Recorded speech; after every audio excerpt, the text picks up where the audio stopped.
Hello everyone, আসসালামু আলাইকুম। আশা করি সবাই ভালো আছেন। থাম্বনেল এবং টাইটেল দেখেই বুঝতে পেরেছেন আজকে কোন টপিকে কথা বলবো। আজকে কথা বলবো বাইকের ইমার্জেন্সি ব্রেক নিয়ে।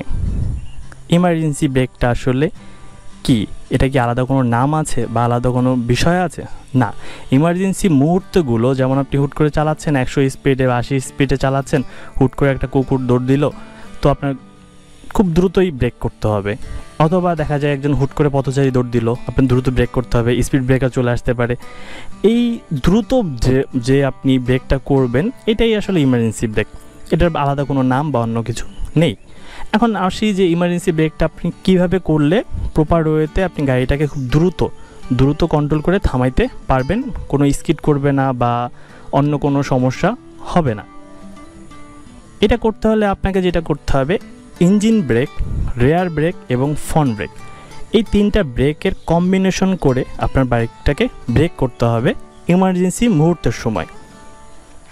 এখন ইঞ্জিন ব্রেকটা কি প্রশ্ন আসতে পারে। ইঞ্জিন ব্রেকটা মূলত ইঞ্জিনেও একটা ব্রেক করা যায়, যেটা থ্রোটল বা অন্যান্য বিষয় ছেড়ে দিলে এটা করা যায়। এটা নিয়ে আলাদা একটা ভিডিও আছে, সেই ভিডিওটা আপনি দেখে আসলে ইঞ্জিন ব্রেক সম্পর্কে একটা ক্লিয়ার ধারণা পেয়ে যাবেন।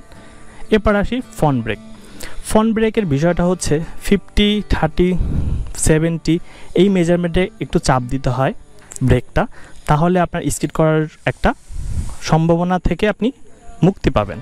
এখন এইটা নিয়েও একটা ভিডিও বানানো আছে আমার অলরেডি, সেই ভিডিওটা আপনি দেখলে হাইড্রোলিক ব্রেক কন্ট্রোল কীভাবে করবেন এটা পুরোপুরি ক্লিয়ার হয়ে যাবে।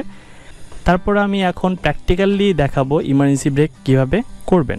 তো চলুন বাইকের উপর উঠি, দেন বিস্তারিত কথা বলি। ওকে, এবার আমি প্র্যাকটিক্যালি দেখাই যে ইমার্জেন্সি ব্রেকটা আসলে কিভাবে করা উচিত বা প্র্যাকটিসটা আপনার কিভাবে থাকা উচিত। সেটা হচ্ছে আপনার মূলত ইঞ্জিন ব্রেকের উপর আপনাকে ভরসা করতে হবে, দেন রেয়ার ব্রেক, দেন ফ্রন্ট ব্রেক।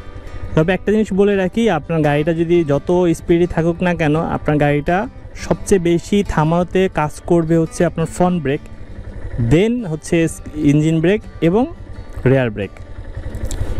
সো বলাই চলে যে ফ্রন্ট ব্রেক হচ্ছে ভরসা করতে হবে ফ্রন্ট ব্রেকের উপর, তবে অতটা ভরসা করা যাবে না, কারণ যদি আপনি বেশি ভরসা করতে চান তাহলে দেখবেন স্লিপ খেটে পড়ে গেছেন। সো ইঞ্জিন ব্রেকটা করবেন যেভাবে, সেটা হচ্ছে গাড়ি চলতেছে থ্রোটলটা ছেড়ে দিবেন আর ক্লাচটা চাপ দিবেন না, এটা হচ্ছে ইঞ্জিন ব্রেক।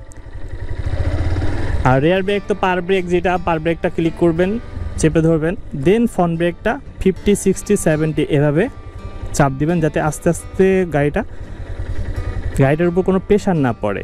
আস্তে আস্তে করে চাপ দিবেন, গাড়িটা যাতে থেমে যায়। সেই তিনটা ব্রেকের কম্বিনেশনেই ইমার্জেন্সি ব্রেকটা আপনাকে করতে হবে।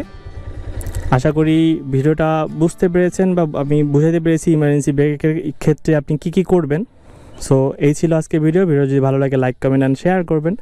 আমার চ্যানেলটি ঘুরে দেখবেন, ভিডিওগুলো যদি ভালো লাগে অবশ্যই সাবস্ক্রাইব করবেন। Thank you so much. আজকের মতো এখানেই, খোদা হাফেজ। Check the mic and make sure it sound right, boys.